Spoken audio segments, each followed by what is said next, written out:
নমস্কার, কলকাতা দূরদর্শনে পরীক্ষা স্পেশালে সকলকে স্বাগত। আজ আলোচনার বিষয় হচ্ছে ভূগোল। তাই নিয়ে আলোচনায় আমরা রয়েছি। আমাদের সঙ্গে রয়েছেন দুই অতিথি। রয়েছেন doctor Emon Banerjee Mukherjee, assistant mistress, NIGS Pathar Pratima. সঙ্গে রয়েছেন অনন্যা গাঙ্গুলি, সহশিক্ষিকা, holy palace multipurpose school, Teghoria. আপনাদের দুজনকেই স্টুডিওতে স্বাগত। প্রথমেই ইমন ম্যাডাম, যেটা জিজ্ঞেস করবো আপনার কাছে, যে আমাদের এই যে পরীক্ষাটা হচ্ছে সেটা কত মার্কসে হচ্ছে এবং তার ডিভিশনটা ঠিক কীরকম রয়েছে, যদি একটু বলেন। আমাদের ছাত্রদের উদ্দেশ্যে প্রথমেই বলছি যে 2 ফেব্রুয়ারি থেকে আমাদের মাধ্যমিক শুরু। তার মধ্যে 7 ফেব্রুয়ারি মানে শনিবার আমাদের ভূগোল পরীক্ষা। তো ভূগোল পরীক্ষার ক্ষেত্রে প্রস্তুতির ক্ষেত্রে আমরা অনেকেই সারা বছর পড়াশোনা এখন করেছি, এখন একদমই অন্তিম লগ্নে। তো সেক্ষেত্রে আমি একটু ডিভিশনগুলো বলতে চাই। আমাদের 4টি বিভাগ ভূগোলের ক্ষেত্রে। ক বিভাগ প্রাকৃতিক ভূগোল, খ বিভাগে আছে পরিবেশ ভূগোল, গ বিভাগ আঞ্চলিক ভূগোল, আর ঘ বিভাগে আছে উপগ্রহ চিত্র এবং ভূ মানচিত্র, যেটা আমরা বলি মানে ভূ বৈচিত্র্যসূচক মানচিত্র, বা যাকে আমরা টোপোগ্রাফিক্যাল মানচিত্র বলে থাকি। তো এই 4টি বিষয়ের মধ্যে থেকেই আমাদের বিভিন্ন অধ্যায় আছে, সেখান থেকে আমাদের প্রশ্ন আসে। তো প্রথমেই আসি ক এবং গ বিভাগ মানে প্রাকৃতিক এবং আঞ্চলিক থেকে মোট আসে 32 এবং 32। টোটাল 64 মার্কসের প্রশ্ন।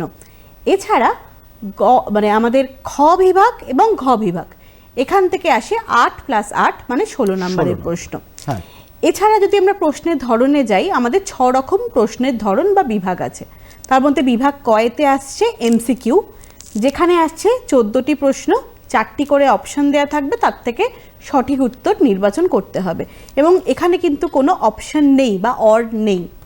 এরপরে আসছে আমাদের বিভাগ খ, যেটি হচ্ছে অতি সংক্ষিপ্ত উত্তরধর্মী প্রশ্ন, যেখানে থাকবে আমাদের 22টি প্রশ্ন করতে হবে। প্রশ্ন দেয়া থাকবে মোট 26টি, তার মানে এখানে আমাদের অথবার স্থান আছে। এর মধ্যে আবার 4টি ভাগ আছে। প্রথম আসছে শুদ্ধ অশুদ্ধ, অর্থাৎ সেটা হচ্ছে 7টি প্রশ্ন থাকবে, তার মধ্যে 6টি করতে হচ্ছে। দ্বিতীয় হচ্ছে শূন্যস্থান পূরণ, সেটাও 7টির মধ্যে 6টি। তৃতীয় হচ্ছে এক কথায় বা 2টি কথায় উত্তর, এবং সেটি থাকছে 8টির মধ্যে 6টি। এবং লাস্ট থাকছে স্তম্ভ মিলন, সেখানে কোনো অর্থ থাকে না, 4টি স্তম্ভ দেওয়া থাকে, সেটা মিলন। তো এই হলো আমাদের দ্বিতীয় বিভাগ। তৃতীয় যে বিভাগ গ বিভাগ, সেখানে হচ্ছে সংক্ষিপ্ত উত্তরধর্মী প্রশ্ন, প্রত্যেকটি প্রশ্নের মান হচ্ছে 2 করে। সেখানে থাকছে আমাদের 6টি প্রশ্ন। এবার এই 6টি প্রশ্নের মধ্যে প্রত্যেকটি প্রশ্নের সাথে প্রত্যেকটি প্রশ্ন অথবা থাকে। এরপরে হচ্ছে আমাদের ঘ বিভাগ, যেটা হচ্ছে সংক্ষিপ্ত ব্যাখ্যামূলক প্রশ্ন, যেটি হচ্ছে আমাদের 3 নম্বর করে থাকে, 4টি প্রশ্ন থাকছে, সেখানেও প্রত্যেকটি প্রশ্নের সাথে প্রত্যেকটি প্রশ্নের অথবা থাকছে। তারপরে হচ্ছে উম বিভাগ, যেটা হচ্ছে দীর্ঘ উত্তরধর্মী প্রশ্ন, যেখানে থাকছে প্রাকৃতিক ভূগোলের থেকে 4টির মধ্যে 2টি, অর্থাৎ 5 + 5 10, আবার আঞ্চলিকের থেকেও 4টির মধ্যে 2টি। কিন্তু এখানে একটা বিষয়, এখানে হচ্ছে বিভাগ খ এবং বিভাগ ঘ থেকে কোনো বড় প্রশ্ন হয় না, শুধু আমাদের ক আর গ বিভাগ থেকেই হচ্ছে। আর লাস্ট হচ্ছে বিভাগ চ, যেটা হচ্ছে আমাদের মানচিত্র অঙ্কন, যেখানে ভারতের মানচিত্র দেয়া থাকবে, সেখানে আমাদের 10টি মানচিত্রের চিহ্নিত করতে হবে, স্থান চিহ্নিত করতে হবে। আর যারা দৃষ্টিহীন তাদের জন্য 10টি বিকল্প প্রশ্ন আছে। বাহ, আমরা খুব সহজভাবে পুরোটা একদম চোখের সামনে চিত্রটা পরিষ্কার হলো। ম্যাডাম, একটু আপনি যদি বলেন যে এই যে প্রশ্ন লেখার যে ধরন, সেখানে যেগুলো ব্রড কোয়েশ্চেন থাকছে, সেখানে কিভাবে তারা এগোবে বা প্রশ্নের নির্বাচনটা কিভাবে করবে?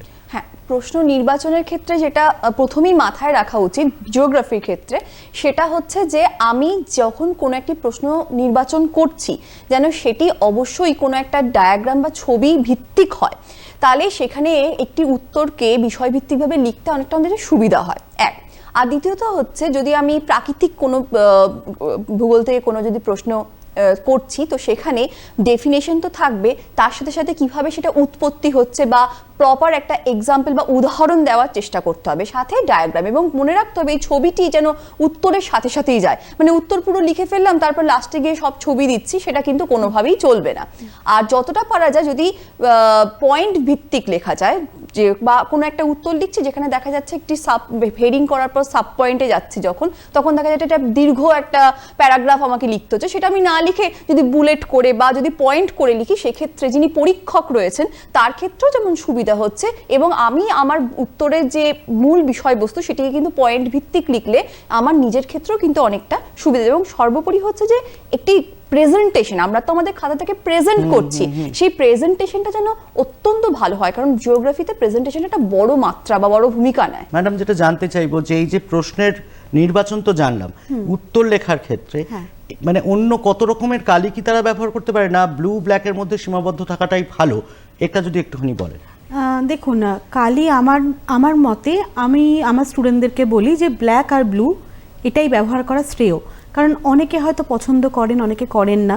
যদিও ভূগোলের ক্ষেত্রে জানি যে আমরা বিভিন্ন কালার ইউজ করি, কালার পেন্সিল ইউজ করি, কিন্তু আমি যে বিভিন্ন লোকের যে মতামত আছে বিভিন্ন টিচারদের, সেই হিসেবে আমি সেফ থাকার জন্য বলি যে ব্ল্যাক অ্যান্ড ব্লু ইউজ করুক আর পেন্সিল ইউজ করুক। আচ্ছা, এবার ধরুন আমি বলছি লেখাটা শুরু করছে কোনো একটা পয়েন্ট দিয়ে, লেখাটা ডান দিকে প্রথম 4টে লাইন হয়তো হাফ পেজ লিখলো, আর ওই বাঁ দিকের স্পেসটাতেই চৌকো করে পেন্সিল দিয়ে বক্স করে, যেটা ম্যাডাম বলছিলেন রেলিভেন্ট আঁকাটা যদি এঁকে দেয়, আবার লিখলো কোনো লেখার ক্ষেত্রে হয়তো বাঁ দিকে 4টে লাইন লিখলো, ডান দিকটা হয়তো চৌকো বক্স করে এঁকে দিল, এরকম ভাবেও তো নিজের খাতাটাকে সুন্দরভাবে সাজানো যেতে পারে। একদম, সাজানোটা এটাই অ্যাকচুয়ালি প্র্যাকটিস। এখন যে আমাদের টেস্ট পেপারগুলো পাচ্ছি, তার জন্য একটা যে টেস্ট পেপার আমি সলভ করছি সেটা হচ্ছে মেন। এখন কিন্তু আর পরীক্ষা দেওয়ার ব্যাপার হচ্ছে টাইম ম্যানেজমেন্ট, আর হচ্ছে আমি কি করে সাজাচ্ছি ওই সময়ের মধ্যে। একদম, এই টাইম ম্যানেজমেন্ট যেটা বললেন, টাইম ম্যানেজমেন্টে আসবো, যে টাইম ম্যানেজমেন্ট করার ক্ষেত্রে কিভাবে তারা নিজেদেরকে সাজাবে, মানে ব্রড কোয়েশ্চেনগুলো আগে লিখবে না মাল্টিপল চয়েসগুলো আগে করে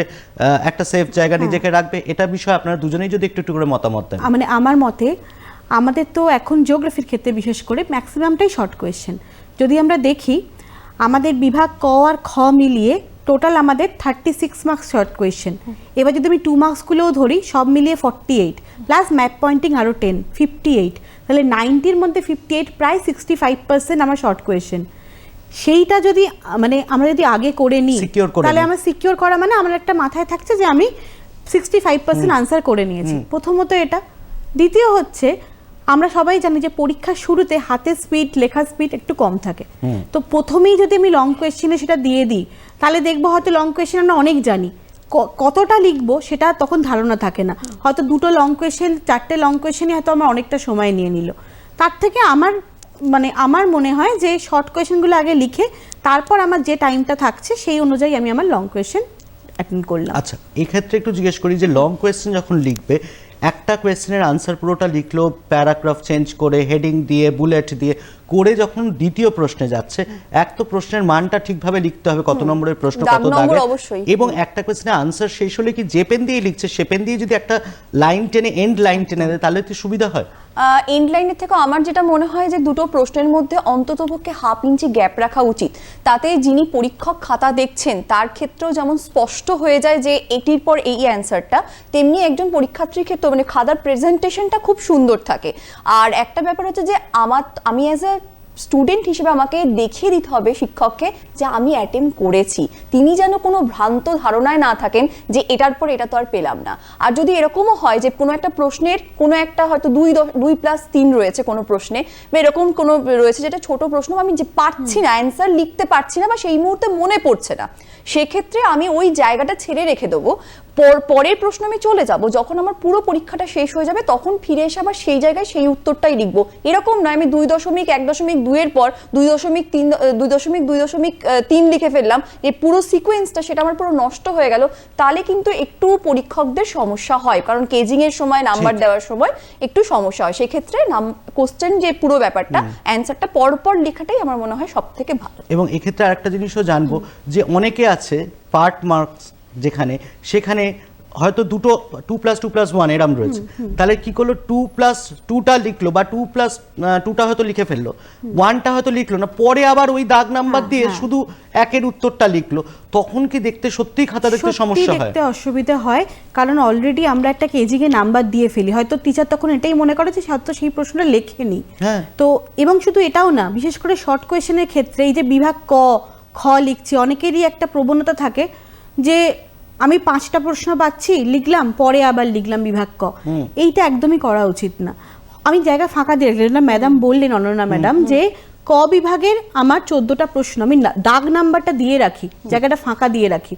যদি আমি পরে আবার ওই দাগ নাম্বারের ওখানে আমি লিখে দিলাম। শর্টের ক্ষেত্রে, শর্ট তো আরো অসুবিধে হচ্ছে। আচ্ছা, আরেকটা যদি শর্ট কোয়েশ্চেনের ক্ষেত্রে বা মাল্টিপল চয়েসের ক্ষেত্রে জিজ্ঞেস করব, যে সেখানে কি পুরো যে বাক্যটা ধরুন চেয়েছে যে এর ফলে এটা গঠিত হয়, তাহলে এর ফলে গঠিত হয় ড্যাশ দিয়ে উত্তরটা, না শুধু উত্তরটুকুনি লিখলেই হয়ে যাবে? একদমই পুরো উত্তর আমরা চাই না, ওটা প্রশ্নতেও তাই লেখা থাকে। একদমই টু দা পয়েন্ট, মানে যেইটা আমার আনসার হবে শুধু সেটা। সেই উত্তরটা। ইনফ্যাক্ট যদি আমাদের পরের প্রশ্নটাও দেখি, এক কথায় বা দু কথায় উত্তর দাও লেখাই থাকে, কোনো পূর্ণ বাক্যের উত্তরে কিন্তু এখানে কোনো প্রশ্ন নেই। আচ্ছা, এর সঙ্গে সঙ্গে আসবো যে এই যে খাতা সাজানোর ক্ষেত্রে কি মার্জিনটা না ম্যান্ডেটারি, না মোটামুটি 1 ইঞ্চ মতো চারিদিকে জায়গা ছাড়লেই হয়ে যায়? আমার যেটা মনে হয় যে যেহেতু আমার দাগ নম্বর দেওয়ার জন্য একটা জায়গা থাকা দরকার, সেক্ষেত্রে খাতার বাঁ দিকে অন্তত পক্ষে 1 ইঞ্চি, এবং খাতার ওপরে যখন পরীক্ষক তার যোগ করছেন নাম্বারগুলো, তখন তার লেখার জন্য একটা জায়গা লাগে। তো সেই জন্য ওপরে অন্তত পক্ষে 1/2 ইঞ্চি একটি জায়গা রেখে দেওয়া উচিত মার্জিনের ক্ষেত্রে। ডান দিকে বা নিচে কোনো রকম জায়গা রাখার প্রয়োজনীয়তা আপাতত নেই, কারণ সেটার জন্য যথেষ্ট জায়গা কিন্তু আমাদেরকে দেওয়া হচ্ছে, বোর্ড দিচ্ছে। এটা একটা ব্যাপার আর কি। একদম। এবং এর সঙ্গে একটা জিনিস জিজ্ঞেস করব, এই যেখানে অপশন রয়েছে, যে হয়তো 7টার মধ্যে 5টা, হ্যাঁ 14টার মধ্যে 12টা, এরকম অপশন রয়েছে, অনেক সময় প্রবণতা দেখা যায় যে কটা বললো সে কটা লিখে দিলাম, পরে আবার 4টে লিখলাম, মানে এরকম ভাবে যে ধারণা যে আমি বেশি মার্কস পেয়ে যাব, এটা কি ঠিক, না একদম মানে সঠিকটা যতগুলো পারবো সেটাই লেখা উচিত? প্রথম কথা, এরকম একদমই ঠিক নয় যে এক্সট্রা পেলাম মানে আমি এক্সট্রা নাম্বার পাবো। কারণ আমাদের পরীক্ষার সামনেই, তোমরা যারা পরীক্ষা দেবে দেখবে সামনে একটি কেজিংয়ের জায়গা আছে, মানে যেখানে টিচাররা প্রত্যেকটা প্রশ্ন লিখে তার নম্বর দেবে। তো সেই কেজিংয়েই ধরা পড়ে যাবে যদি কোনো কেউ এক্সট্রা লেখে। প্রথমত এটা। আর দ্বিতীয় হচ্ছে, হ্যাঁ অনেকে শর্ট কোয়েশ্চেনের প্রবণতা থাকে যে 7টাই আমি লিখে দিই। তবে এটাও ঠিক যে আমাদের কিন্তু ইনস্ট্রাকশন এটাই থাকে, যেটি এক্সট্রা থেকে এক্সট্রা লেখা, এবং অতিরিক্ত নাম্বার যেই নাম্বারটা শর্ট কোয়েশ্চেনের ক্ষেত্রে, ইনফ্যাক্ট লংয়েও, যে প্রশ্নটাতে বেশি নাম্বার পেয়েছে সেখানে নাম্বারটা, সেই নাম্বারটাই কাউন্ট করা। তো কিন্তু এটাও বলার এক্সট্রা লেখার কোনো প্রয়োজন নেই, যেটাতে কনফিডেন্ট সেটাই লেখো, কারণ ওটাতে বিভ্রান্তি ছাড়া এবং তোমাদের সময় নষ্ট ছাড়া তার বেশি না। ওই সময়টা রিভিশনে, ওই সময়টা এক্সট্রা ডায়াগ্রামে দাও, ওটাই সবথেকে ভালো। আরেকটা জিনিস জিজ্ঞেস করব, যে পরীক্ষার আগে তো প্রশ্নপত্র পড়া, খাতাটা ভালো করে রোল নাম্বার এগুলো লেখার জন্য তো আলাদা সময় দেওয়াই হচ্ছে, সেই জায়গাটাতে যদি সে ওই কাজটা মন দিয়ে করে, তাহলে কি তার পরবর্তী যে সময়টা, সেই সময়টা পরীক্ষাটা দিতে আরো স্মুথলি সুবিধা হয়? একদমই তাই। আমার যেটা মনে হয় যে প্রথম যে 15 মিনিট দেওয়া হয় যে কোশ্চেনটা পড়া, সেটা ভীষণ ইম্পর্টেন্ট। কারণ হচ্ছে যে ওই সময় আমি নির্বাচন করছি যে আমি কোন উত্তরটা লিখবো এবং কোনটা লিখবো না। আমাকে জানতে হবে যে আমি কোনটা ছাড়বো এবং কোনটা নির্বাচন করবো। এটা খুব গুরুত্বপূর্ণ জিনিস, বিশেষ করে বড় কোশ্চেনের জন্য, যে আমি কোনটা লিখতে চাই এবং কোনটা লিখবো না, বা কোনটা আমি খুব ভালো কনফিডেন্ট আমি এটা একদম গুছিয়ে সুন্দর করে লিখতে পারবো। তো এই 15 মিনিট হচ্ছে। আর একটা ব্যাপার হয় কোশ্চেনে অনেক সময় বলে এটা কোনটা হয় না, নাটা পড়লামই না, হয় দেখে আমি ভুল উত্তর লিখে দিয়ে চলে এলাম। তো সেইগুলো কিন্তু ওই 15 মিনিটে একটা স্ক্রিনিং টাইম থাকে, যে আমাদের পুরো জায়গাটা আমরা পুরো বাছাই করতে পারি যে আমি কোন প্রশ্ন লিখবো, কোন প্রশ্ন ছাড়বো। এটা একটা খুব গুরুত্বপূর্ণ জায়গা। একদম। এর সঙ্গে সঙ্গে আরেকটা জিনিস জিজ্ঞেস করব, এই যে আনসার করার প্রবণতা, ডায়াগ্রাম মূলত ফিজিক্যাল পার্টটাতেই হয়তো বেশি দেওয়ার জায়গা রয়েছে আঞ্চলিকের তুলনায় হয়তো, কিন্তু সেই জায়গায় ওরা কিভাবে প্রশ্নগুলোকে নির্বাচন করবে বা মার্কস ক্যারি করার ক্ষেত্রে কিভাবে ওরা মানে একটা বেনিফিট জায়গায় থাকবে? হ্যাঁ, প্রথমত বলি যে 5 নম্বরের প্রশ্নে প্রাকৃতিক আর আঞ্চলিক আলাদাই, সুতরাং আমাকে আঞ্চলিকও লিখতে হবে, প্রাকৃতিকও লিখতে হবে। এবার মানে তোমাদের যেটা বলার সেটা হচ্ছে, প্রাকৃতিকে তো ডায়াগ্রাম থাকছেই, কারণ যে বিশেষ করে প্রাকৃতিক 5 নম্বরও না, যদি আমি তো বলি যে 2 মার্কসও যদি একটা ছোট্ট ভূমিরূপের যদি কাকে বলে দেয়, সেখানেও একটা ছোট করে একটা এঁকে দেওয়া যদি সময় থাকে। 3 মার্কসও তো অবশ্যই আঁকতে হবে। আঞ্চলিকের ক্ষেত্রে আমরা যেটা অনেকেই ভুল করি সেটা হচ্ছে, আঞ্চলিকটা লিখে নিই, ডায়াগ্রামটা দিই না। কোনো কিছুর বন্টন যখন আঁকছি তখন অবশ্যই একটা ছোট করে ভারতের ম্যাপ এঁকে তার ভিতরে সেই অঞ্চলটা আমি দেখিয়ে দিলাম, এটা কিন্তু খুব জরুরি। বা যদি বন্টন নাও দেয়, হয়তো দিল যে লৌহ ইস্পাত শিল্প গড়ে ওঠার কারণ, সেখানেও আমি গড়ে ওঠার কারণের ভূমিকা একটা লিখে যে লৌহ ইস্পাত শিল্প এই জায়গায় গড়ে উঠেছে, জাস্ট ছোট করে যে কোন কোন আমার রাজ্য, একদম। আমার তার ভেতরেও দরকার নিয়ে আমি একটা আউটলাইন ম্যাপ করে দিলাম, আমি সেখানেই পূর্ব নাম্বারটা ভারতের আলাদা। হয়তো পূর্ব ভারতের অংশটুকুনি এঁকে দিয়ে এঁকে দিয়ে আমি সেখানে করে পশ্চিমবঙ্গ ওই দিলাম। বেলটাকে গোল করে দিয়ে যে ওখানে একদম। এবং গড়ে খুব উঠেছে। মানে সিম্পল আঁকা, আর তার জন্য তো প্র্যাকটিসও বেশি করতে হচ্ছে না, কারণ অলরেডি ওদের কাছে একটা ভারতের মানচিত্র থাকছে ম্যাপ পয়েন্টিং এ, হ্যাঁ, সেটা সেটা দেখেই- দেখেই একটুখানি আন্দাজ করে একটা এঁকে দেওয়া, ওতেই নাম্বারটা ক্যারি হয়ে মানে যায়। জিওগ্রাফিতে আঁকা মানে তো তাকে পেইন্টার বা একজন একদমই, মানে একদমই। শিল্পী হতে একদমই হবে না, না। আর্টিস্ট হ্যাঁ। হতে হবে না, তাকে বোঝানোর মতো একটা শেপ দিলেই হলো। অবশ্যই, অবশ্যই। আচ্ছা, এই ক্ষেত্রে একটা জিনিস আর একটু মনে আসছে যে এই ফিজিক্যাল পার্টের আনসার লেখার সময় কোন কোন বিষয়গুলোর উপর তারা মানে ফোকাস করবে, মানে ভূমিরূপের যখন লিখছে বা এর ফলে গড়ে ওঠা বিভিন্ন ভূমিরূপ, সে কোন কোন জায়গাগুলো টাচ করবে, মানে অতিরিক্ত তো লেখার জায়গা নেই, না, শব্দ একটা নির্দিষ্ট, সেখানে কোন কোন বিষয়গুলো, মানে ভূমিরূপটা কিভাবে গড়ে উঠলো, দেখতে কেমন, এর বৈশিষ্ট্য কি, মানে এরম ভাবে আমি আমার মতো বললাম, হ্যাঁ, আপনারা যদি হ্যাঁ, একটুখানি ডিটেলসে বলেন। যেমন হচ্ছে ভূমিরূপের একটি প্রশ্ন খুব কমন, মানে খুব প্রতি বছর আসছে, সেটা হচ্ছে যে যে কোনো ধরনের ক্ষয়কার্য বা সঞ্চয় কার্যের ফলে 3টি ভূমিরূপ লেখো।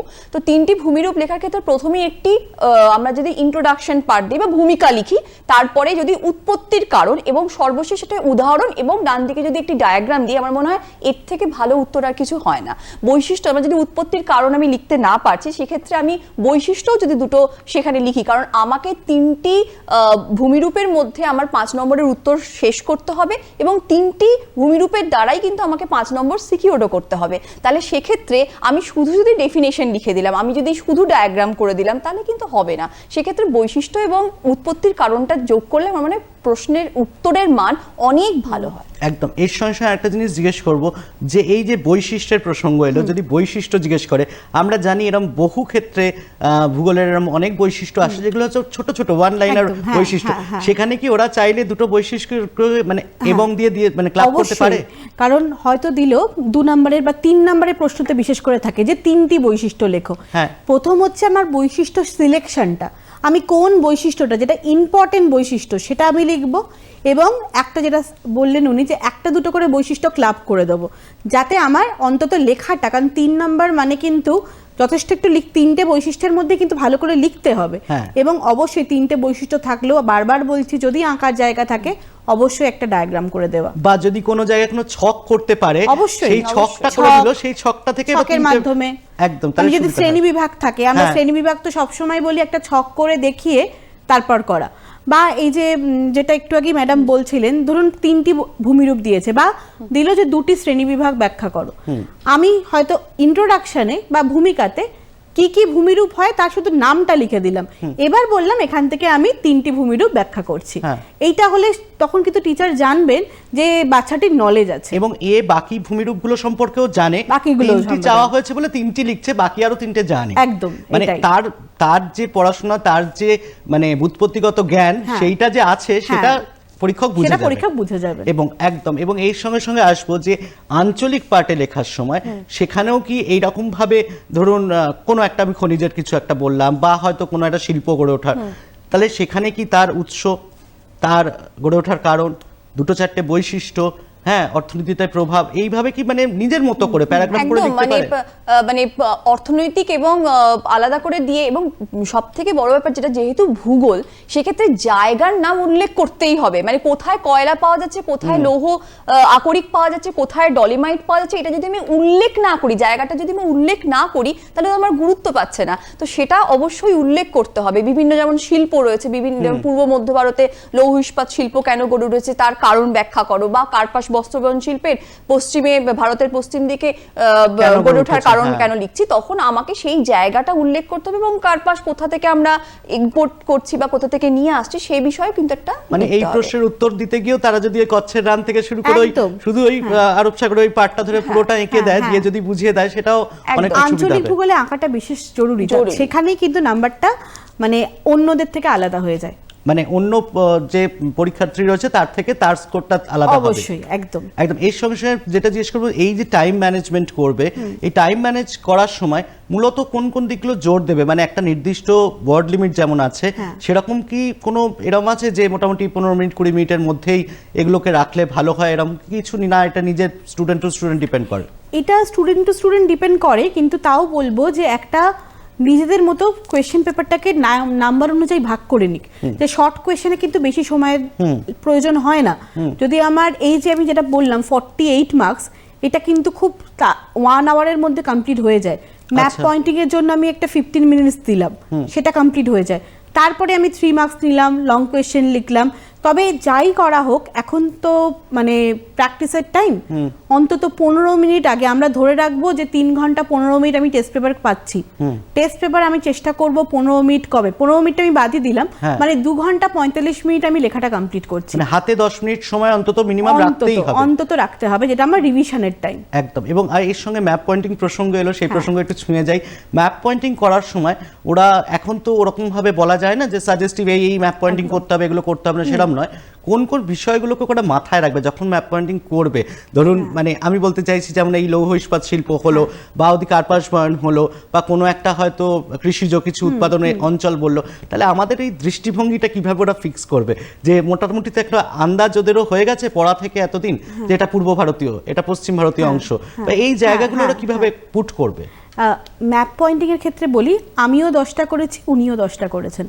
এবার 10-এ হয়তো 10 মানে 10টাই আমরা ঠিক করেছি, তাতেও কিন্তু হাফ মার্কসেরও নাম্বার এদিক ওদিক হয়। তার কারণটা হচ্ছে ম্যাপ পয়েন্টিং এর মেন যেটা, সেটা হচ্ছে পরিষ্কার পরিচ্ছন্নতা প্রথম। সেকেন্ডলি হচ্ছে আমাদের ম্যাপ পয়েন্টিং এর কোয়েশ্চেন থাকে 6.1 থেকে 6.10। এবার যখন আমরা একটা ম্যাপ করছি বা তোমরা যখন করছো, দেখবে মানে আমার মতে তুমি প্রথমে 10টা ইন্ডেক্স করে নাও, মানে ম্যাপের বাঁ দিকে 5টা, ম্যাপের ডান দিকে 5টা, কারণ 10টা এক জায়গায় ধরতে পারবে না। ইন্ডেক্সের পাশে 6.1 থেকে 6.10 আগে ওরা মার্ক করে নিক। ওকে, মার্ক করার পরে ইন্ডেক্সের পাশে ঠিক কোয়েশ্চেন পেপারে যেভাবে দিয়েছে, মানে ধরুন পূর্ব ভারতের রেল ইঞ্জিন নির্মাণ কেন্দ্র, আমি এটাই লিখলাম, জায়গাটার নাম কিন্তু আমি লিখলাম না, আমি পুরো একদম কোয়েশ্চেনের মতো করে দিলাম।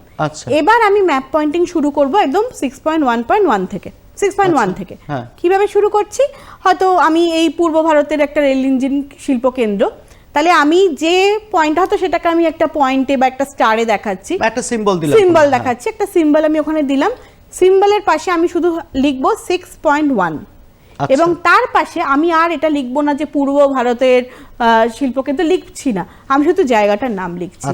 আমি জাস্ট লিখে দিলাম আর চিত্তরঞ্জন হয়তো আমি লিখে দিলাম। তাহলে ওই ইন্ডেক্সটা তার যখন সেখানে ইন্ডেক্স করছে, সেখান থেকেই উনি বুঝে যাচ্ছেন যে 6.1 এ উনি ওটা করছেন, এবং আমার জায়গাটার নামটা শুধু আমি ওখানে দিচ্ছি। বা কোনো অঞ্চল হলে তার একটা আমি সিম্বল দিয়ে আমি সেই অঞ্চলটাকে জাস্ট মার্ক করে দিলাম, এবং অঞ্চলের মধ্যে কোনো একটা জায়গাতে 6.2 লিখে দিলাম। আমার আর সেখানে অঞ্চল লেখার দরকার নেই। এটা হলে কি হয়, ম্যাপটা খুব পরিষ্কার পরিচ্ছন্ন হয়। আর একটা জিনিস, যে যে লেবেলিং গুলো করছি, সেটা একটা এইদিকে একটা ওইদিকে না করে চেষ্টা করব যে ম্যাপের সাথে যাতে একটা সরল রেখা বা অনুভূমিক ভাবে থাকে, তাহলে ম্যাপটা আমার খুব প্রেজেন্টেবল হবে। আচ্ছা, এই প্রেজেন্টেবলের এই প্রসঙ্গে একটু আসি, যে ম্যাপ যখন প্র্যাকটিস করবে নিজেরা বাড়িতে, কিভাবে এই সেম প্রসেসই তারা প্র্যাকটিস করবে? হ্যাঁ, সেম প্রসেস প্র্যাকটিস করবে। আর একটা বিষয় আমি দেখেছি বা ছাত্রছাত্রীদের মধ্যে প্রবণতা আছে, জিজ্ঞেস করে যে ম্যাম কালার পেন্সিল কি ইউজ করব? আমি বলতে চাই তোমাদের উদ্দেশ্যে যে কালার পেন্সিল বা রং কিছুই ইউজ করার দরকার নেই। তোমরা নর্মাল পেন্সিলে যদি প্রত্যেকটা ম্যাপ পয়েন্টিংকে অক্ষাংশ দ্রাঘিমাংশ দেখে তার এক্স্যাক্ট লোকেশন দেখে যদি সে করতে পারে, তার থেকে বেটার কিছু হয় না। এক। আর দ্বিতীয়ত আর একটা বিষয়, সেটা হচ্ছে প্রেজেন্টেশনের কথা তো ইমন ম্যাডাম বললেন অবশ্যই। আর একটা বিষয় যে ম্যাপ কোথায় কিভাবে স্টিচ করব, সেটা একটা বড় বিষয়, কারণ খাতা তো কোথায় কখন যাচ্ছে আমরা বুঝতে পারি না। ম্যাপ কখনোই খাতার ওপরে বা খাতার একদম পিছনে রাখা যাবে না। খাতার মাঝখানে যদি ম্যাপ রাখা হয় এবং যে এক্সট্রা পার্টটা বেরিয়ে থাকে সেটা যদি আমি ফোল্ড করে দিই বা সেভাবে অ্যাটাচ করি, আমার মনে হয় সেক্ষেত্রে একদম সঠিকভাবে ম্যাপ থাকবে বা ম্যাপ ইনট্যাক্ট থাকবে একদম শেষ অবধি। এই একটা বিষয় কিন্তু লক্ষ্য করা দরকার। আর এইসবের বাইরে একটা বিষয়, সেটা হচ্ছে যে দাগ নম্বরটা কিন্তু বারবার মিলিয়ে নিতে হবে। যদি দাগ নম্বর তোমরা ঠিক না দাও, অ্যান্সার তোমার একদম ঠিক কিন্তু দাগ নম্বর ঠিক নেই, সেক্ষেত্রে কিন্তু সেই সঠিক অ্যান্সারের কিন্তু কোনো নাম্বার কিন্তু তুমি পাবে না। তো দাগ নম্বরটা কিন্তু একবার মিলিয়ে নিতে হবে সব কোশ্চেন অ্যান্সারের ক্ষেত্রেই। আচ্ছা, এক্ষেত্রে লেখার যে ধরনগুলো, লেখার ধরনগুলো নিশ্চয়ই আঞ্চলিকে যেরকম হবে প্রাকৃতিকে সেভাবে হবে না। প্রাকৃতিকে একটু ব্যাখ্যামূলক জায়গাটা হয়তো একটু বেশিই থাকবে। সেই জায়গাগুলোর মধ্যে কোন কোন জায়গাগুলোর উপর জোর দেবে লেখার ক্ষেত্রে ছাত্রছাত্রীরা? হ্যাঁ, প্রাকৃতিকের ক্ষেত্রে যেরকম যদি ভূমিরূপ হয় বা বাড়িমণ্ডল খুব ইম্পর্টেন্ট চ্যাপ্টার, কারণ প্রত্যেকবারই একটা করে প্রশ্ন আসেই, সে জোয়ার ভাটা হোক যেটাই হোক। আমাদের প্রাকৃতিকে প্রথম কথা যেটা বারবারই বলছি, প্রাকৃতিকের যতগুলো ডায়াগ্রাম হয় ততগুলো ডায়াগ্রাম, শুধু ডায়াগ্রাম মানে কিন্তু শুধু আঁকা না, তার সাথে যদি ফ্লো চার্ট হয়, মানে বায়ুচাপের সাথে বায়ু প্রবাহের সম্পর্ক, তাহলে আমি সম্পর্কটা যদি একটা ফ্লো চার্টে করে দিই, মানে এই উষ্ণতা কমলে এটা হচ্ছে, বাড়ছে। ওটা হচ্ছে, এইভাবে বায়ুচাপ হচ্ছে, একটা জাস্ট নিজের মতো। এইগুলো কিন্তু বাড়ি থেকে নিজেকেই প্র্যাকটিস করতে হয় পড়ার সময়তে, এবং এটা মানে ভালো যারা শিক্ষার্থী তারা কিন্তু করেও। বাকিদের জন্য বলছি, এইগুলোই কিন্তু একটা খাতার নাম্বার, যে 100 ভূগোলে পাচ্ছে এখন কি করে হচ্ছে, এইগুলি এইভাবেই হচ্ছে। একদম, আমরা আলোচনার প্রায় শেষ পর্যায়ে পৌঁছে গেছি। আপনি যদি একটুখানি শুভেচ্ছা বার্তা দিয়ে দেন যারা আগামী দিনে পরীক্ষা দিতে চলেছে তাদের উদ্দেশ্যে, তারপর আপনারটা শুনছি। একদম, সকলকে বলবো যে এই শেষ মুহূর্তে এসে মাথা ঠান্ডা রাখো, এবং যে বিষয়গুলো পড়েছো সেগুলো বারবার আর একটু রিভাইজ করে নাও, আর একটু পড়ে নাও, ডায়াগ্রামগুলো আলাদা করে প্র্যাকটিস করে নাও, এবং মাথা ঠান্ডা রাখো। কোশ্চেন খুব ঠান্ডা মাথায় নির্বাচন করে তার যে উত্তর সেটা লিখে এসো, এবং কোনো প্রশ্নই ছেড়ে এসো না। তার যা উত্তর হয়, হয়তো তোমার টু দ্য পয়েন্ট সেখানে জিনিসপত্র মনে পড়ছে না, কিন্তু তুমি এই সম্পর্কে যতটুকু সঠিক জানো সেটুকু অন্তত লিখে নাও। আর সকলকে অসংখ্য ভালোবাসা এবং শুভেচ্ছা, খুব ভালো হোক পরীক্ষা। আমার ক্ষেত্রেও তাই, যে সামনে পরীক্ষা, মাথা ঠান্ডা রেখে ভয় না পেয়ে সবার আগে পরীক্ষা দাও, এবং পরীক্ষার হলের এই যে 3 ঘন্টা 15 মিনিট এটাই তোমাদের সময়, এখানেই সব থেকে ভালো করে পরীক্ষা দেবে। এবং এখন আর সময়ও নেই, এখন শুধুমাত্র শর্ট কোয়েশ্চেন, ভালো করে শর্ট কোয়েশ্চেন প্র্যাকটিস করো আর ম্যাপ পয়েন্টিং করো, যেখানে তোমাদের 65% মতো প্রায় নম্বর আছে।